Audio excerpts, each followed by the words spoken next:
There is more in us than we know about. The famine, which happened 150 years ago, it's 3 lifetimes at most. Things that happened then were handed on from father to son, from mother to daughter, down to this day. They're within us now, and we don't deal with them.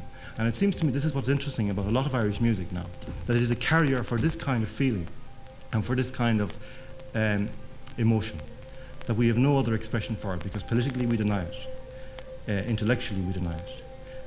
Our literature, by and large, doesn't deal with it. Our cinema doesn't deal with it. But music, it's in the music, it seems to me. The culture can actually carry those things in all kinds of invisible ways, in gesture, in movement, in language, in humour, and in music.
Okay, I want to talk about Ireland.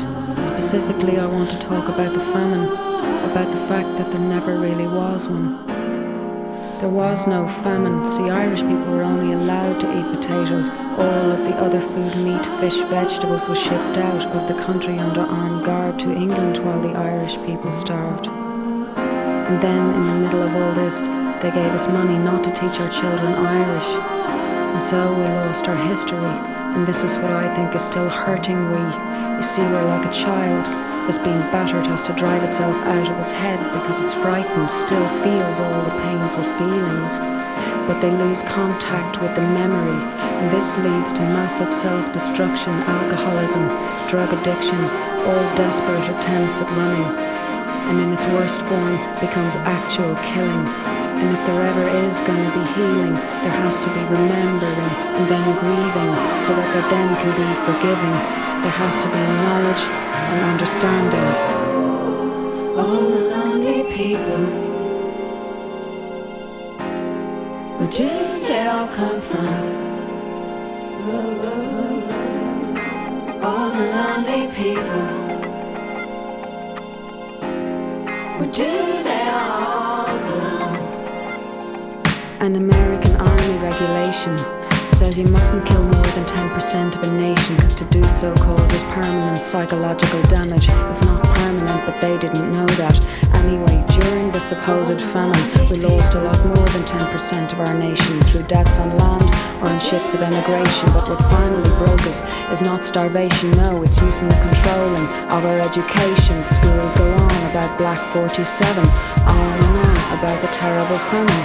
But what they don't say is, in truth, there really never was one. All the lonely people, where do they all come from? All the lonely people, where do they all belong? So let's take a look, can we? The highest statistics of child abuse in the EEC, and we say we're a Christian country, but we've lost contact with our history. See, we used to worship God as a mother. We're suffering from post-traumatic stress disorder. Look at all our old men in the pubs. Look at people on drugs. We used to worship God as a mother. Now look at what we're doing to each other. We've even made killers of ourselves, the most childlike, trusting people in the universe. And this is what's wrong with us. Our history books, the parent figures lied to us. I see the Irish as a race like a child that got itself smashed in the face. And if there ever is gonna be healing, there has to be remembering and then grieving, so that there then can be forgiving. There has to be knowledge and understanding. All the lonely people, where do they all come from?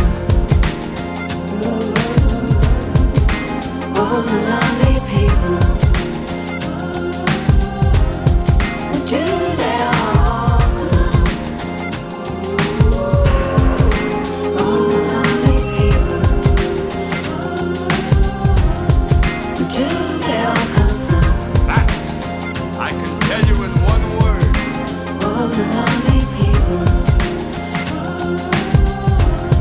where do they all belong?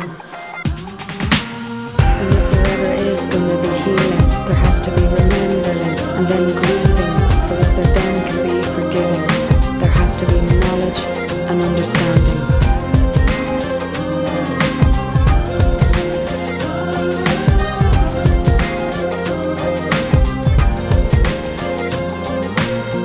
If there ever is gonna be healing, there has to be remembering and then grieving, so that there then can be forgiving. There has to be knowledge and understanding. We stand on the brink of a great achievement. In this island, there is no solution to be found to our disagreements by shooting each other. Because of our tradition, everyone here knows who he is and what God expects him to do.